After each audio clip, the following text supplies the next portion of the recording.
Hey guys, Nigel with you, Nigel's Modelling Bench. Welcome back to the channel. And here we are now with part 7 of the build of this little Takom 135th Apache AH-64E. And this is the moment you've all been waiting for. So we've got the clear part done. We've gone around and cleared out the inside, removed any dust. In fact, I'll give that a little brush with an anti-static brush in a sec. So we've got all the cables in, we've got the vents in and everything. All as per, not as per the instructions, or as the instructions would have you believe, and then not, and then would, and there, I don't know. So basically we can come in here and just brush this off with this anti-static brush and just remove any dust or any anti-static, or remove any static from it to stop it clinging onto any more dust. Not 100% bothered about it because we're not sealing the other side up just yet, but we'll be doing it next. So this is the one you've all been waiting for. So this, if you remember, I fitted this to this part. What I did, I fitted the part in there, then fitted the top on, made sure it all fitted, and then I ran some extra thin down in between there and glued this part to here, which is not the way the kit is designed to be done if you follow the instructions, but then if you look at the drawings, it is how they do it. So what I've done to make this going in here easier, I have trimmed this tab here on the bottom. Let me get this other light on for you, get things a bit better. I have trimmed this tab here. I've trimmed that so it's on an angle. I don't know if you can see it there, but it's actually shaved off. That allows it to pop in on a radius rather than have to fall in straight. So we just put that back in there like that. That goes in, and then the front literally clips in, and that's in there now. Okay, now you've got on here, there is a radius, I don't know if you can see that, but there's a radius moulded into the clear part. So, and that lines up with the fuselage. So at the moment, I'm not going to glue this into place. I've got the side here, and I've got this tape on here to protect it because I'm going to be pushing it about and everything. So basically this is going to go in, it sort of goes in, up and under. There's some tabs around the edge of it. I have removed the paint from the edges.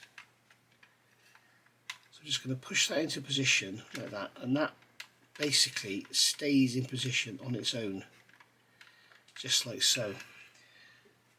I'll get that tab in there, on the top, and basically there you go. We've now got a good joint. I could just give that a squeeze there, and as you can see, we've got a good joint. So I have been told that the fit of the canopy is awful, but somebody else said the fit of the canopy was brilliant. So I guess with this kit you could only go on what you've got. I don't think your assembly will affect anything because this is all one piece. This part of the fuselage is two halves that come together, so unless they're actually warping in the factory when they come out of the mould tool, which would make the canopy not fit, I do not know. But I somehow need to clamp this together to enable me to get some glue in there, because there's no way I can put glue in there now and just let it run around, because it won't stay apart, won't stay together. I can't put tape on it, so I'm going to try, if I can. I don't think I'm going to be able to, but we'll see if I can clamp here.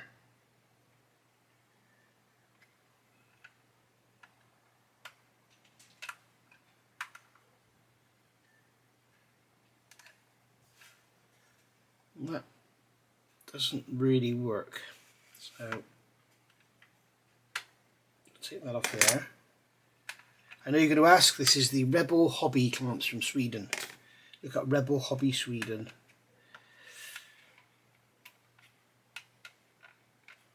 They must have sold about 100 pairs of those off the back of my videos.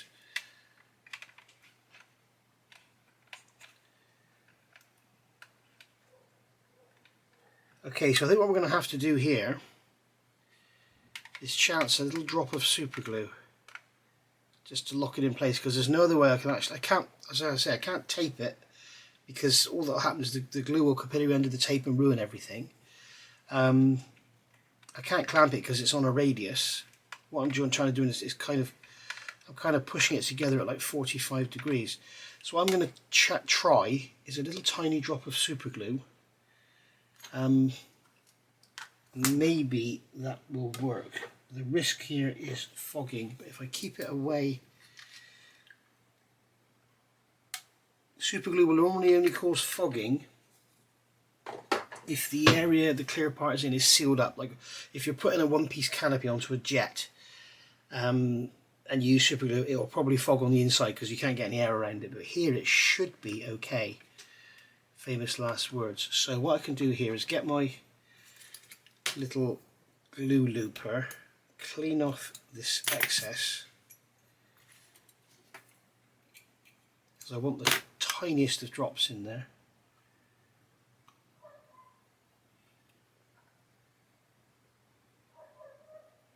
So I should be able to go in there and just push that together.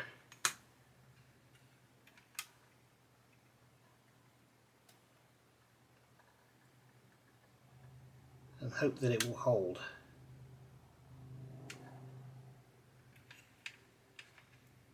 It looks like it doesn't want to play ball.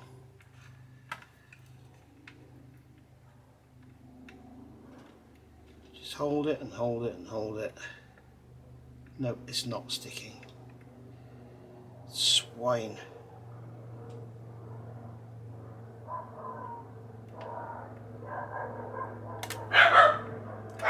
I'm going to have to turn this off, guys, because I've got a helicopter going over, dogs barking outside, Jess barking inside. Can't have the bloody window open, can you? There we go, guys. After about 20 minutes working with the magnifier and getting glue really precisely in there, we've got it done, and the joint is, it looks to be perfect. I'm going to go over it with some Mr. Surfacer, but it looks to be absolutely gorgeous. What I've been doing here, obviously I super glued this area first.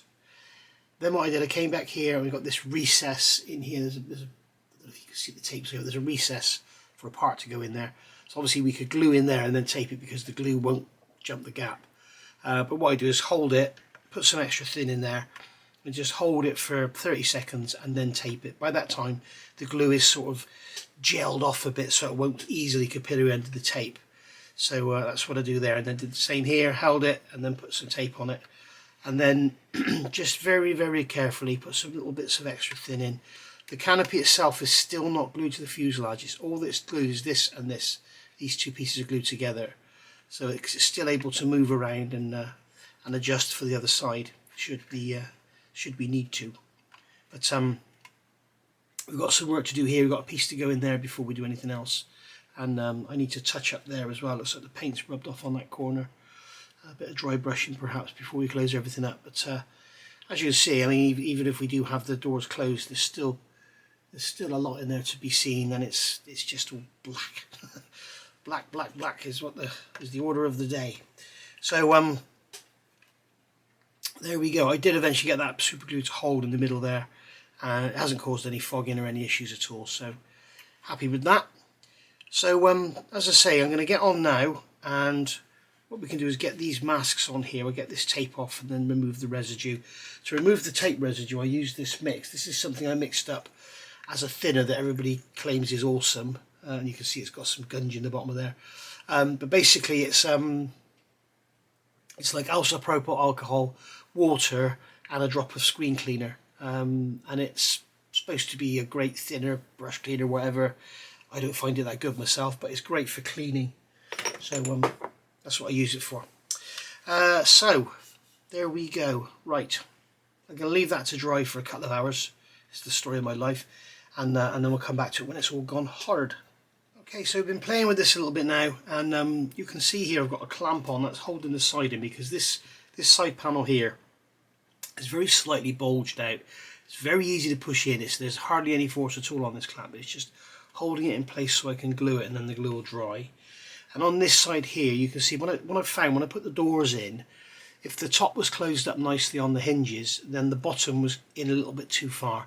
So what I've done, I've added a piece of 10 thou plastic strip to each opening, and then when the door goes in now, it fits absolutely perfectly. So if you're having your doors open, you don't need to do it, but it's going to be hidden. And if you notice, I haven't made it come right out to the edge. So what we'll have is a little bit of a gap at the bottom of the door, which is fine. But if I brought it right out to the edge, I would then have a seam to deal with and make it look good with against the rivets and everything. So it's 10 thou, it's in there with a few drops of extra thin, and then if I can get this in there, I can show you that this panel will now fit in there, and you can see it's nice and tight in on the top, and on the bottom you've just got a very small gap, which once it's all painted and everything won't show at all. So very nice indeed. In fact, you can only see it now because you've got the white plastic card there behind the black, but in fact it's not even in properly. Once we get it in properly, you can see that it fits lovely. So there we are. Take that one off. So I'm going to now get on and get some glue into the bottom of here, and then guess what? I'm going to leave it to dry. Seems to be forever just waiting for things to dry. So I'm going to check that. I think it needs to come out a touch at the back. I think what I'll do is just glue this area here. So I'm just going to put some extra thin in there and let it capillary around. If we just touch it on there and then come away, you won't leave any marks.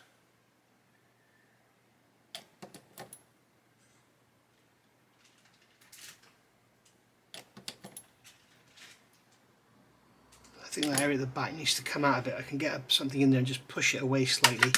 Oh, that was good, wasn't it? So I'll hold this now. As I said, it didn't take any force, so I just hold this now for 10 minutes and make sure it stays in. So I'll see you in a bit. Okay, so pressing on. Bloody hairs everywhere. It's crazy. Jess is molting like mad. So we can see now we've got all the cockpit done. I've got that centre piece up in there. Put the two little rams in. I'm going to have these closed, and then I've gone around and painted all the edges black and everything, rubber black, and then just give it a very gentle dry brush just to sort of bring up some of the detail on the outside. So that's all done. You can see that there. There you go. If you are having your canopy open, obviously you don't need to add that plastic strip like I've done. You could add some rivet detail along there because there is some riveting along there.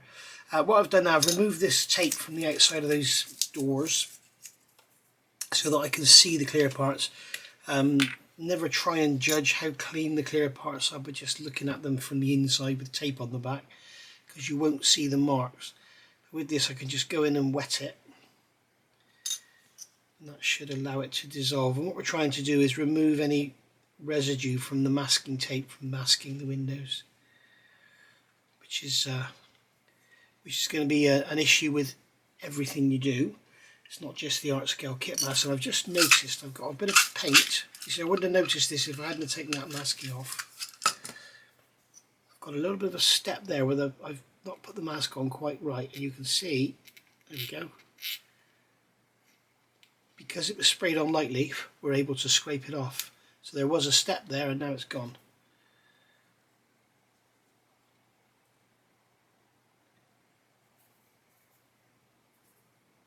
So we just dry that off, make sure we don't catch that little handle.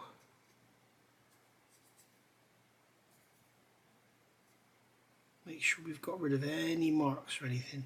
Now, any marks we see on the now could well be on the outside, and what we can do is just clean the outside just to be sure. Because the last thing you want to do is get the model together and then find you've got a dirty great mark or something on the inside. I mean, they wouldn't have been absolutely perfectly spotlessly clean anyway, but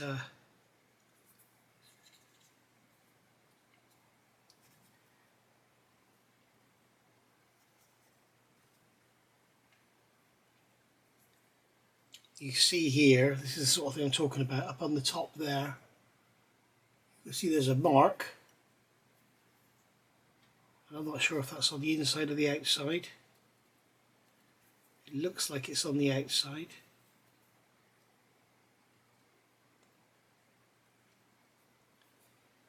Looks like that one there could be on the inside.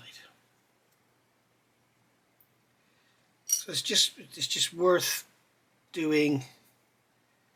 Takes a bit of time, but it's just so much better than discovering it after you take all your masking off and you've finally painted your model and clear coated and everything, and then all of a sudden, boom, there you go, there's a great big finger mark or something. If there's a bit of dust, then that's kind of unavoidable.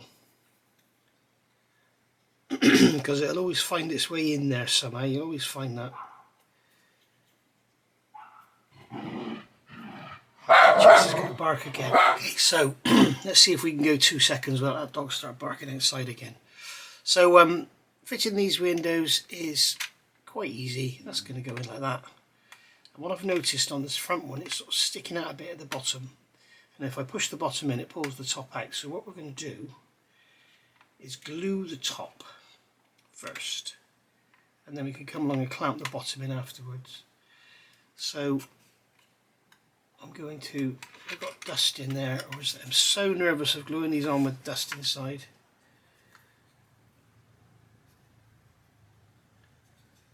I guess I should also be checking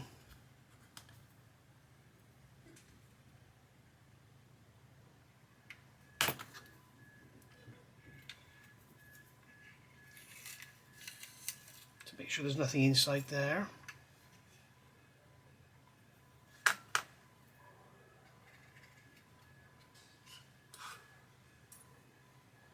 A bloody beeping van now. It's just welcome to spring, having the door open, window open.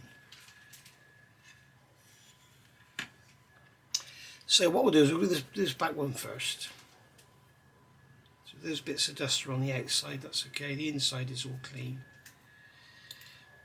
So we can push the hinges in at the top first.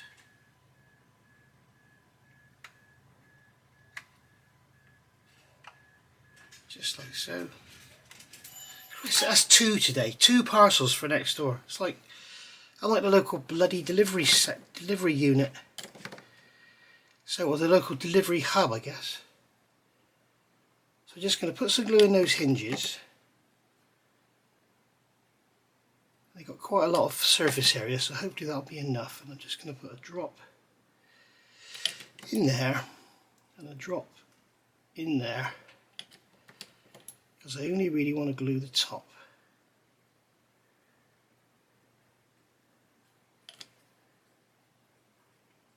There we go, so that's that in there, so that's that one done. And then the front one,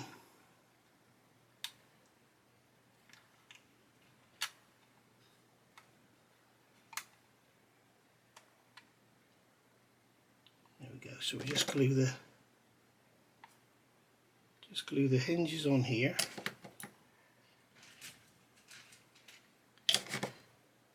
Not getting enough cement on the brush.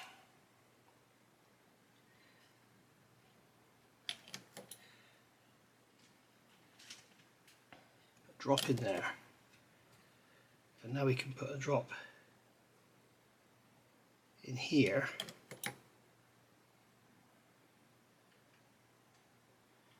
to attach the front of the canopy to the fuselage. I'm going to put a drop in there, there we go, and a drop in there. So that's the tops glued in. So what we'll do then is let them dry, let them go off, and then we can come along and just pull the bottom in, and that should do us. Okay, so as you can see, the glazing is now all glued in, and I've gone round with my black Mr. Surfacer around all the seams just to make sure there's no gaps that show through as clear. And then what we're going to do is mask it all off and then spray it black again. Because if you look inside, I'm not sure if you could be able to make it out here, but if you look inside across to the other side on the roof, you can see where I rubbed away the paint to get a better join. You can see little tiny bits of clear showing through. So we'll paint that black first. We're do the whole model black actually, and then we'll do the helo drab afterwards. So this has been a bit of a nightmare. Now, when I do another one, because I've got a D version as well, I will do this again with having this interior panel glued to the roof. But what I will do is remove about 0.5 millimeter from its height. What I've found is on this side particularly, that panel has been pushing this upper panel out of shape. Now, if you glued it to the cockpit and then push this panel down, I would imagine because there's an angle, it would slide and allow you to move this up and down. what I've experienced is this panel here, okay, the fit along here is perfect. The fit down here is perfect. The fit down here is perfect, but the bottom had a raised area. If you remember, I put a piece of plastic card in there to pack it out. So basically this panel here is, I think, is undersized vertically. This piece here goes into an area in the roof here, and it goes onto a tab in the bottom here. So this is a separate panel in between these two glazed panels, and I had to put a little bit of packet under there, just about 10th thou, just to fill up the gap, because it was slightly there was a gap in there. So evidently it looks like that screen inside is actually pushing this panel up. When it comes to the front, you can see that this panel fits beautifully up here, and as we get to the top, I doubt you can see it because I filled it now, but it was opening up. So what I did was I glued this to the top and taped it and held it in place and let the glue dry. But then this line here was out that way, so it's almost like this panel was up. So what I would have had to have done was sanded material on a taper, exaggerated like this, off this panel to get it to fit tightly in the roof, tightly up against there, but then I would have had a wedge here, and it would have been like a 20 thou gap there down to nothing here. So again, I think basically if I took some material off that inner panel and let it all come down, I think it would be a lot better. Having said that, this side is fitted beautifully. So if I did take some material off that panel, this side would then be tight at the bottom, and we've got rivet detail along the bottom of there. So I guess we need to be a little bit careful what we're doing. The other thing is, I noticed this panel here at the front was pushing this corner up. So what I was basically getting was, when you look across here, like across this scuttle panel if you like, it was sort of lifting up. And what I can see here, which I didn't notice before, it's got a slight sag in the middle. I'm not going to worry about that now, it's too much work to get around that. But I've noticed it's got this slight sag in the middle, but what I was getting was, it was actually, the glazing was up higher here than it was there. So basically, if you're having your doors open, then the way I've gone about this is worked really, really well, because I mean, I put that panel inside, we got the cables and everything in, we've glued this piece in here, and that fits perfectly, okay, and everything's good. And then what you would do is come along and make sure your windscreen's straight across there. Job done. Brilliant. Nice one. Now, if you're having, as I say, if you're having these doors open, no problem whatsoever, because everything fits so well. But if you want them closed, there is your issue. Now, I'm not sure if this is my fault, if it's a fault of the kit, if it's something that I've done wrong. I don't know. But all I know, as I said, I was on a live stream on Sue's channel, and I won't mention any names, but one person said I had a nightmare fitting my canopy, and the other person said mine was perfect. So maybe the one that said it was perfect had their doors open, because this and this are perfect. This is where you get the, well, this isn't so bad, it's this one that's got the problem. It's kind of out of shape. So I think when I do another one, I'll just basically clamp everything in place and tape it all up and get these panels to fit, and then see what I have to do on this side to make that one fit. But if I did another one, I'd probably have the doors open. Then it'd be an easy, it's an easy fix. If the doors are open, no problem at all. Absolutely wonderful. So there we go. So I'll give you a close-up look at it. You can see it's all quite nice and shiny and everything. So ready now to get some masking on there to protect it. But I do want to check these edges. So what I might do is rough mask the glazing here. Just spray those edges, see how they look. Before I use the proper mask, because if I'm going to be spraying these edges and I need to do any work with them, I don't want to damage the actual mask that I'm going to be using. So I think what I'll do is rough mask that. When I say rough mask, I mean sort of something like, you know, put that there, spray that area, obviously have a piece on the top as well, just spray that down in there, and just, you know, see how it looks basically. And I'll have to do it black, because obviously we won't see the we'll see if I do it grey, we'll see the grey coming through. So I'll have to do it black first, I think, and then do the grey after. But because the reason I want to do it grey is because it won't show up with the black. You won't see any issues if there's great big lumps and bumps everywhere. It won't show up with the black, but it'll show up under the grey. So that's what we're going to do next. So I'll see you when I've done that. And there you go, you see this is the reason I like to use light grey. I put the black on there, it looks absolutely fine. This side looks okay, we've got the door openings there.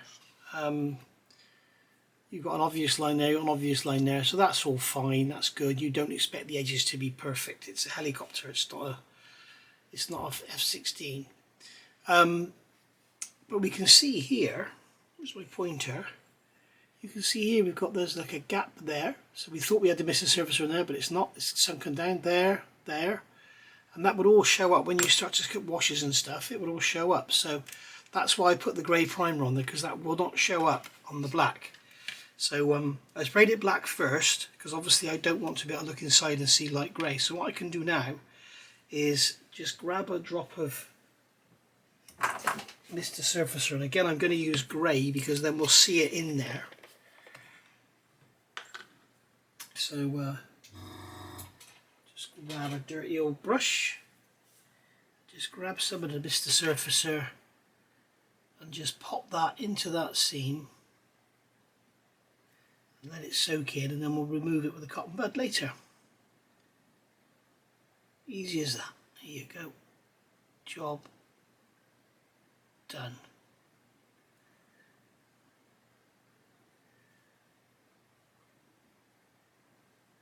Make sure it goes into that joint because you want to fill that joint up. So there we are, so that's gone in there. And then we want a bit in here.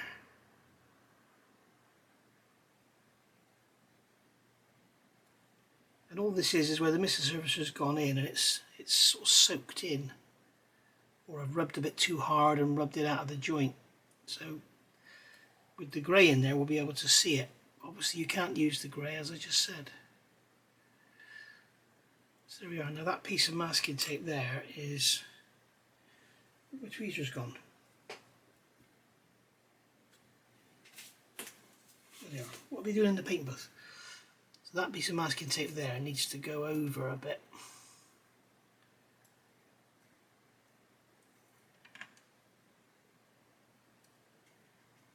I can see that seam is absolutely fine, so that's good. That needs to go over a bit. So there we are, so that's that done. There's nothing on this join here that I'm worried about. Obviously we want a line there because they're opening doors. But here I want this to be all sort of nicely sealed up. And you can see there now, with the grey in there, that's that done. So we'll let that dry for half an hour or so, go over the cotton bud, job done, and then we can paint it, we can put the mask on, paint it all black. Okay, so there you can see, left it for a little while, went over the cotton bud with some IPA on it, rubbed away the excess Mr. Surfacer, quick blow over with the grey again, and you can see that those horrible gaps are gone. And that's the best way to do it, and then you know they're gone, and then when you do washes and everything you've got nothing to worry about. I'm a little bit concerned up here, if you can see where we've got this tapering joint, you can see the panel line there is a bit heavy. I don't really know how I'm going to get around that. I might fill it with a drop of super glue and just hope it sort of makes it less obvious. I may put some more Mr. Surfacer in and see if I can sand it out. If I cover those rivets, just sand it out and it'll just leave a very faint line. But it's real. I mean, this here is okay. It's just that bit there that I don't like. I may try putting a little super glue in there and see if it shrinks back. Let's give it a go. I can show you how I do it. As I say, I would, in hindsight, I think I would have done this with the doors open, to be honest, because it's all fitting so lovely, except for these two doors. And as I say, it could well be something I've done wrong. So I'm just going to put a tiny drop of super glue in that gap. And hopefully it'll dry and shrink back. Just leave a very, very faint line, which is what I want. If it ends up pretty much flush, I can probably scribe it, which would be good.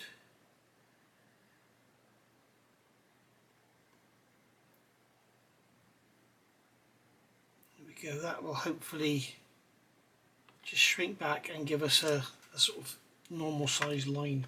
as I say, I can put there's rivet detail on that door right on the top edge. I could cover that up and then just give it a quick going over the sander, but you can see that what I've done there. It's just trying to make it look better. Silk purse sows here. But, as I say, I don't know if it's the kit's fault or my fault. I think it's the kit, because this side fits so nicely and this side doesn't. It's all gone together so well here. This fitted in here beautifully, that fitted in there beautifully. It all fitted with that interior panel. It was only when I came to do these two doors I've had an issue. In fact, this one's not an issue, a big gap at the bottom, who cares? But this one, this has been, this is all out of shape. So, and when you think this door here, just take this away, this door here is butted up against there, and that panel there, the panel in between is butted up against that door, and if this door here doesn't fit with it, then there's something wrong. It's not me that's done it wrong. There's something wrong with that door.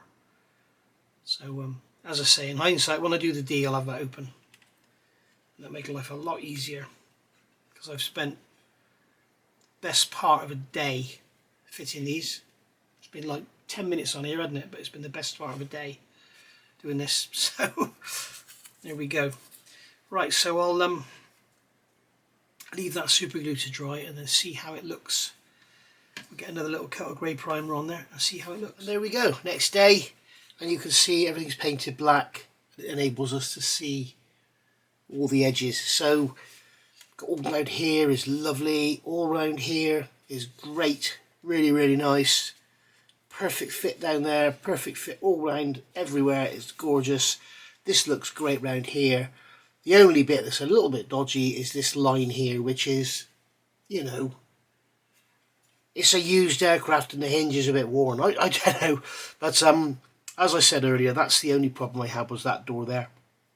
But I think 90% of people who build these with the doors open, and if you do, it's no problem. You're not going to have any problems at all, because the rest of it just fits beautifully. So there we go. I've also gone on and fitted this little cable cutter here. This is part E. I think this part here is E32, and they tell you to put that on the step before you fit this one, which is E25. Now, if you can see what I'm looking at, this is E25, the cable cutter, I think, and this is E32, I think, and this is the support. And they tell you to fit this part. Let me get the instructions out. They tell you to fit that part. Here we go. E31, sorry. So they're telling you to fit this part here. This is how thoughtless these instructions are. They're telling you to fit E31 there. Okay, so it just sits there.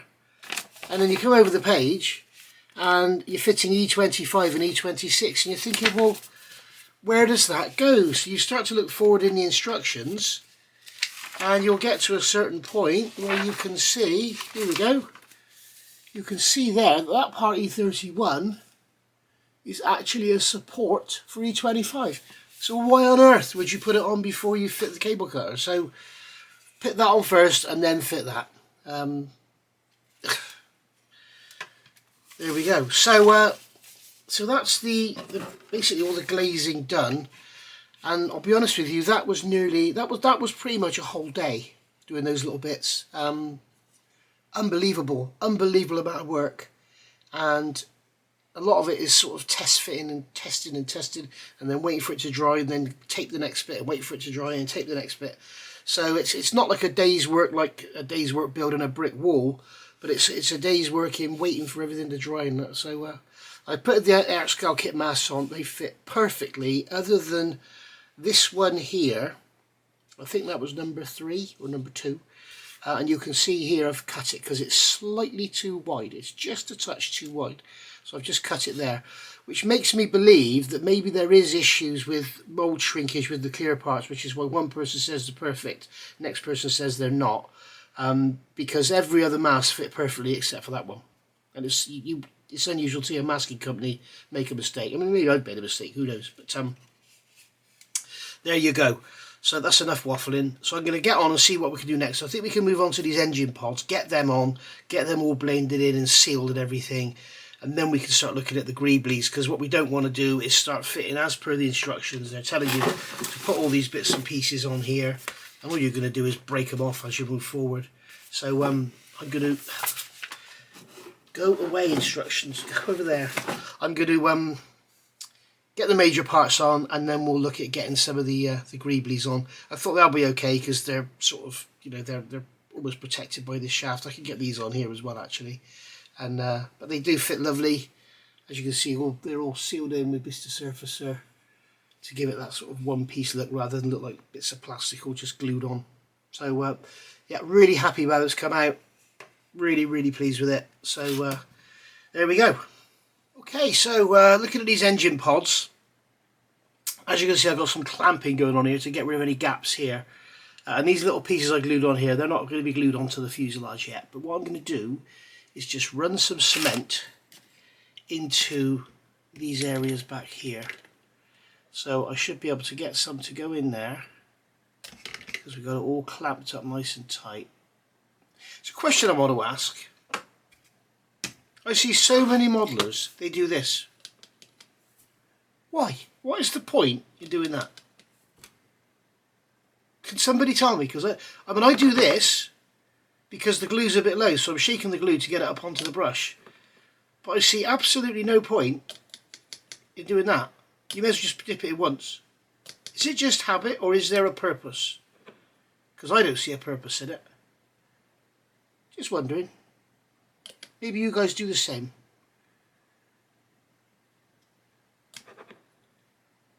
I can see that capillarying up around there now. There we go.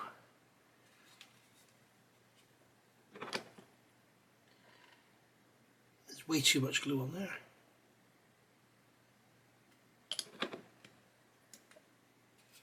Let's just turn this over, being careful not to break anything off. Let's get some into there. I can see it capillarying around. There we go. And that should be enough to hold them in position. There is a very large surface area in here. Basically the whole area is like a big scallop in there, so you can really get the glue in there and it'll really get it bonded in. And I'm also going to glue this area in here. So we can just get some cement into here. There we go. There's a nice big drop on there then.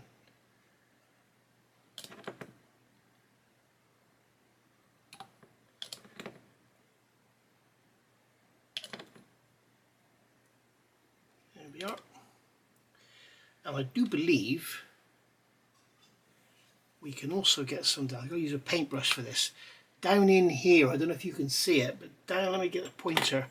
Down in there you can see the flange, which is the side of the...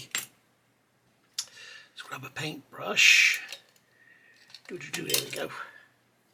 There's a flange, which is the side of the engine pod, which goes up against the fuselage, so we can get some glue in there.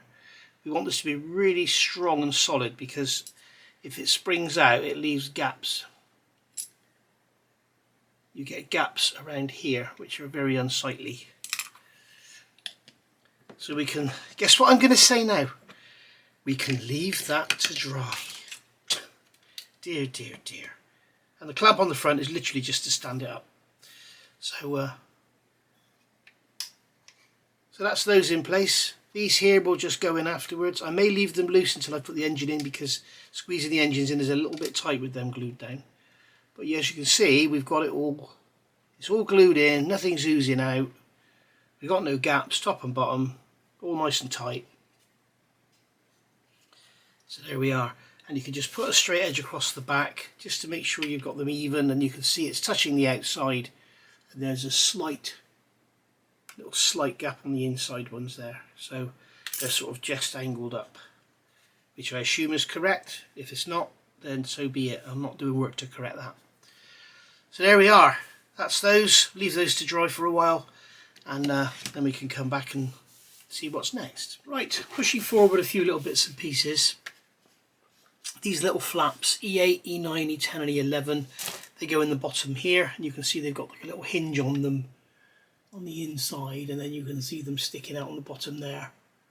So I've also got in the background, if you look back in there, if you can see down in there, there's a couple of pipes. See them? Down in there where I'm pointing, there's a couple of pipes that go in. I lost 2 of them. One of them fractured, I lost 2, so I ended up making them out of stretched sprue. So, moving on now, I'm looking at greeblies, and we've got these little lights that go in the side. Every one of these lights I have to research to see what colour it is, because you've got this one here which is clear, you've got the ones going back here which are black. These ones here, they're sort of clear with a red bulb at the bottom, so which I think we just paint the bottom of the lens red inside and paint this here silver to depict that. But this one here is a bit interesting because it's got this one here, they've got Q18, that's the clear part, and you've got TPA17, which is a piece of photo etch, going on to here, G1. And I'm sort of wondering, why do they put the photo etch on there? And the reason is, I'll show you this side first. If I can pick it up in the light, you can see we have a series of rivets on there. I'm not sure if you're going to see it in the light, but if I can catch it in the shadow, there's a sort of triangular shape of rivets there and a line across the bottom. We need to remove those because on the D model there's just a light there, it's just a smaller version of that. On the E model it has this block here, which you can probably just about make out. It's like a block, and it's a clear lens on that one. So the piece of photo etch is going to go on the back if I don't drop it. Where did it go? Here we go. Why is it whenever I start the camera on, dogs start barking? It's probably going to make Jess bark now. So that's going down in there, that's going down in there. There we go, so that's going into there like that. Okay, and then that is going to go into here. Please don't bark, Jess, I don't want to be putting this down a second. And if you could hear her, she's ready to bark, she's panting. And that's going to go in there, just like that. So you can see, shut up, so you can see on there why you have to remove the detail underneath so it sits nice and flat. Okay, so I'm going to do the same on the other side, glue them in, and then I'll come back and show you what they look like. There we go, so you can see there how they look. There's one there and there's one there, that's what we're looking at, those there. So we'll let those dry, put them in the super glue, and then I'll go around with some Mr. Servicer just to seal them in, and then a cotton bud. And I just want to make sure that one's straight. I'm using some old super glue here so that it doesn't cure very quickly. Gives you the ability to reposition things. So there we are, so that's those in. I'm thinking with these here that I'm pointing out now, these, we have a clear lens that goes on, which is there they are, here's the clear lenses here. And inside there on the lower half is like a red bulb. So what I'm tempted to do, I think it's red both sides, I don't think it's red and green, we'll have a look. But what I'll do, I think, is make some stretch sprue bulbs. You've seen me do that before, but I'll show you again. I'll make some stretch sprue bulbs and then put them in and paint them, and we'll see how they look. So I guess we'll do that next. Okay, so I'll show you how to do these lights. So cut a piece of clear sprue off the clear sprue. You got loads of spare. I cut this one from there, and then just do your heating thing and make your stretch sprue. Stretch it till it's about 1/2 mil diameter, and then when you want to make a bulb, just come along with your lighter, just like so, and I'm going to hold the end of the sprue quite close to the flame, I can't bloody talk today, and just keep turning it, and as you can see, you get on the end, you get a bulb, okay, and then you just nip that off of there, you got a light bulb. So if you ever want to make light bulbs for your cars or whatever, drill out the back of the headlamp bowl, do one of them, paint your bulb silver, pop that in, it just adds a bit of detail to it. I showed you how to do it when I did the full Monty beginners build. So I've got the two here, I've drilled the holes in the sides here, you can see I've drilled them low down because the red light seems to be at the lower end, and what I've done is just come in with a knife and just trimmed out a little area on the inside just to give it a bit of clearance to allow the bulb to go in, because it's quite thick. So if you take your bulb, like I've just made, there's one there, I don't want to confuse it with that one, get a red Sharpie, just colour it in red, you get a lovely bright red colour on there. Go around the back as well, make sure you get all the edges. There's that done. And then what we'll do is we'll paint this area here silver, so you've got silver in behind the lens, and then we'll pop the bulb in, just like so. Little drop of glue in from behind. When it's dry, we'll clip that off, because you've got the bit of sprue. You can't see it because of the light, but there's a piece of sprue sticking out in there. We'll pop that off so it's nice and flush on the inside, and then we can pop our lens on. Make sure the lens is the right way up. Got the right way up there. Just drop that on. Tweezers, just drop that on. Just like so.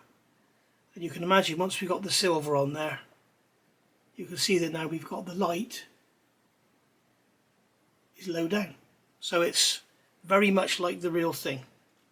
Okay, so there's a simple little addition you can make to your model just to make it a little bit better than the one that's next to you on the competition stand or whatever. So I'm going to get those silver, get these all glued in, and then we'll see what it looks like when it's all together. And there we go. So I forgot to show you, I painted the edges of the lens with a black Sharpie, as I always do with my clear parts, as you know. So I painted the edge of those. I didn't do it with these because none of the edges are visible. So that's all done, and these have black paint on already. So that's all done, and what the reason I do that is it gets rid of that shiny chrome ring you get when you look straight down. And then what we'll do when we paint these, we'll sort of mask just away from the join, and we'll paint over that black bit. So there we go, to show how it looks. There you are. You can see we've got the red bulb inside the light, and I know that a lot of you are going to be said, surely the right hand side is green. Nope, they're both red. So I thought it would have been green, but never mind. So right, that's that. What are we on now? We're nearly on the hour. So I'm going to leave all this to dry. As I say, when it comes to fitting the engines, as you can see, when we push them in, it lifts that panel up. And I worry that if I have that panel fixed down, just get that out of there, if I have that panel glued down, I may not be able to get the engines in. So what I could do actually is cut away some of that, because it's never going to be seen even if the cover's open. But I'll have a little think about that, and we'll cover that in the next video. We'll cover what I've done. We won't cover what I do. We'll cover what I've done. But all in all, it's coming together very, very nicely. As I say, watch the instructions. I've now got to go and set out all these lights. We've got lights going there, we've got lights going here, and I'm sure they're all black, so I'll paint the back of them black. And then this masking set has masks for all the lights where they can, where they're flat and everything. So got the mask for all of them, so we can add all them. And but I'm sure they're all black when there's powered down. I'm sure it all looks black in behind, so I'll do them accordingly. So thank you for watching. That's been part 7. I know it's sort of slowing down a bit, but basically I'm trying to put together a sort of set of instructions for you, because the instructions that come with the kit aren't really a lot of use, to be honest. But the actual kit itself is gorgeous. The detail, the surface detail, the plastic to work with, I mean the fact they've gone to the detail of adding those tiny little pipes, those tiny little flaps that are open, and it's very, very nice indeed. It really is a lovely, lovely kit. It's just a shame about the instructions, things like telling you to fit that part before you fit. Crazy. Looking at it, I've got a feeling this part should be over a bit more of an angle, but it's over a bit of an angle, so that's fine. I'm not going to move it now. So there we go. Oh, and the other thing I want to talk about, when I did the Mr. Surfacer in here, one of the issues you may have is getting in with cotton buds to get the Mr. Surfacer off, like I go in with the thinners. You can get these from Anish. You can also get them from Tamiya. But these are lovely. These come from Anish, this company here, Anish.io. So if you're making an order and you want to make it up, and get yourself some of these little tiny cotton buds. They're brilliant for getting in and out of, you know, tight spaces when you want to get in there and remove the your Mr. Surfacer. So there we go. Have another look at them. I think they look bloody great. Those little lights on there, much better than just having that plain. You know, it's funny that they've gone to so much detail in bits and pieces. It's funny they didn't add something like that in there. But you know, it's funny they didn't have a bulb moulded on the inside or something. Very strange. But there we go. That's done. It's not 100% accurate, but it's better than just having it a clear lens with nothing in there. So hope you enjoyed that, and I'll see you all soon for part 8. I've got a couple of kits on the way which I'm going to be reviewing and building. We've got to get on with that Land Rover as well, haven't we, which I promised. So I'm probably going to be doing the Land Rover as like a sideline. This is really for my Saturday night lives with Paul and Chris. But I don't know, we sort of seem to have gone off kilter with that, don't we, with this? So anyway, I'll see you soon. Thank you for watching. Don't forget to tune in for part 8. Oh, to give you an idea of time frames, I'm way ahead of myself. Today is the 23rd of May 2023. While I did these engines and clamped them, I went to Tesco shopping, and I was at the till, paid and everything, did my club card, and a guy said, "Hello Nigel, love your channel." And first time I've been in the supermarket and a guy recognised me. So hi Roger, thanks for chat. We had a nice little chat in the car park, and yeah, so hopefully see you at Tesco's again, mate. And anybody else that sees me at Tesco's, say hello. So I'll see you all soon. Thanks for watching. Bye for now.